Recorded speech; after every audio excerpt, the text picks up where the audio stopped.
আজকে আমি বলবো কোহেরেন্স থিওরি, যেটাকে আমরা সংসক্তিবাদ বলে জানি। সত্যতা সম্পর্কে প্রধানত তিনটি মতবাদ আছে, যথা অনুরূপতাবাদ, সংসক্তিবাদ এবং প্রয়োগবাদ। সংসক্তিবাদকে আমরা কোহেরেন্স থিওরি নামেও জানি। সংসক্তি বলতে বোঝায় একটি বিশ্বাসের সঙ্গে অপর বিশ্বাসের বা একটি বচনের সঙ্গে অপর একটি বচনের এমন এক প্রকার সম্বন্ধ যেখানে একটি বিশ্বাস বা একটি বচনের সত্যতা সেটা অন্যান্য বিশ্বাস বা বচনের সত্যতার উপর নির্ভরশীল।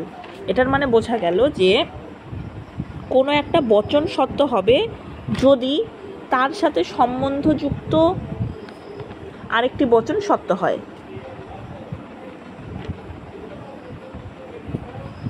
যে একটি সত্য হলে পরেরটি সত্য হবে। একটি বিশ্বাস বা বচনের সত্যতা নির্ধারণের জন্য জানতে হবে বিশ্বাস বা বচনটি একটি সমগ্র বিশ্বাস মণ্ডলী বা বচন মণ্ডলীর সঙ্গে সঙ্গতি সম্পন্ন কিনা। যদি সঙ্গতি সম্পন্ন হয় তাহলে বচনটি সত্য হবে, না হলে মিথ্যা হবে। কোনো বচন বা বিশ্বাস নিজে নিজে সত্য বা মিথ্যা হয় না। অর্থাৎ কোনো একটা বচন বললাম বা কোনো একটা বিশ্বাসের কথা বললাম যে সেটা যে সরাসরি সত্য হবে সেটা নিজে নিজে কখনো হয় না। সে সত্য কিনা মিথ্যা সেটা নির্ভর করে সেই বচন বা বিশ্বাসটিকে নিয়ে আরেকটি বিশ্বাস বা বচন মণ্ডলী গঠিত হয়। সেটা যদি সেই মণ্ডলীর সঙ্গে সামঞ্জস্যপূর্ণ সম্বন্ধ যদি হয় তবেই সেটা সত্য হবে।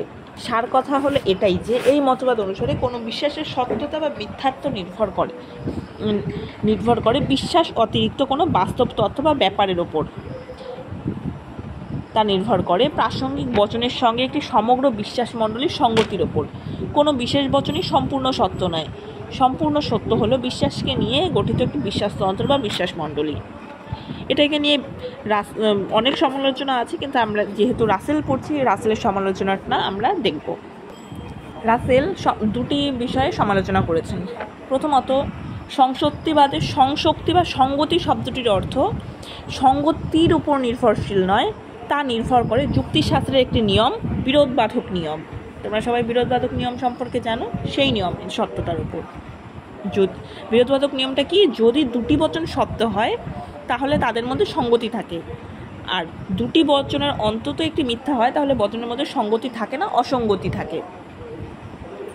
এখন দুটি বচন একসঙ্গে সত্য হতে পারে কি না তা জানতে হলে আমাদের বিরোধবাধক নিয়ম অনুসারে কোনো কিছু আছে এবং নেই হতে পারে না।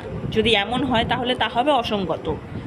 যেমন গোলাপ ফুলটি হয় লাল, গোলাপ ফুলটি হয় না লাল। এই দুটি বচন বিরোধবাধক নিয়ম অনুসারে অসঙ্গত হবে। তাহলে সংসক্তিবাদের সঙ্গতি শব্দটির অর্থ জানতে হলে বিরোধবাধক নিয়মের উপর নির্ভরশীল করতে হয়। দ্বিতীয়ত, সমস্ত বিশ্বাসকে নিয়ে একটি মাত্র বিশ্বাস মণ্ডলী আছে এমন মনে করার কোনো যুক্তিই নেই। তেমনি এমন মনে করারও যুক্তি নেই যে কোনো বিশ্বাস ওই বিশ্বাস মণ্ডলীর সঙ্গে সঙ্গতি সম্পন্ন হলে তা সত্য হবে, না হলে মিথ্যা হবে। যে সেটা সেই বিশ্বাস মণ্ডলীর সাথে যদি সঙ্গতি না রাখে তবে সেটা মিথ্যা হবে, আর যদি সঙ্গতি রাখে তবেই সেটা সত্য হবে, এমন মনে করারও কোনো যুক্তি নেই। এমন হতে পারে যে কোনো গল্প আমরা শুনলাম, সেই গল্পের লেখক তার অতীতকালের কল্পনাবৃত্তিকে যথাযথভাবে কাজে লাগিয়ে এমন একটি ঘটনা বর্ণনা করেন যেখানে প্রত্যেকটি বচন পরস্পরের সঙ্গে সঙ্গতিপূর্ণ হয় ঠিকই, যদিও সে যে ঘটনার উপরে বেস করে গল্পটা লিখেছে সেটা প্রকৃতপক্ষে ভিন্ন, সেটা কিছুটা আলাদা। বচনমণ্ডলের সঙ্গে সঙ্গতিপূর্ণ হলেও সেই ঘটনাটা সত্যি নয়, তো নিশ্চয়ই সেটা মিথ্যা হবে। এটাই সমালোচনা। তো সবশেষে বলা যায়, কাজেই মানতে হয় যে বিরোধবাধক নিয়মের সত্যতা সঙ্গতির উপর নির্ভরশীল নয়, বরঞ্চ বচনের সঙ্গে বচনের সংহতি বিরোধবাধক নিয়মের সত্যতার উপর নির্ভরশীল। সুতরাং সত্যতা প্রসঙ্গে সংসক্তিবাদ কোনো স্বনির্ভর মতবাদ নয়।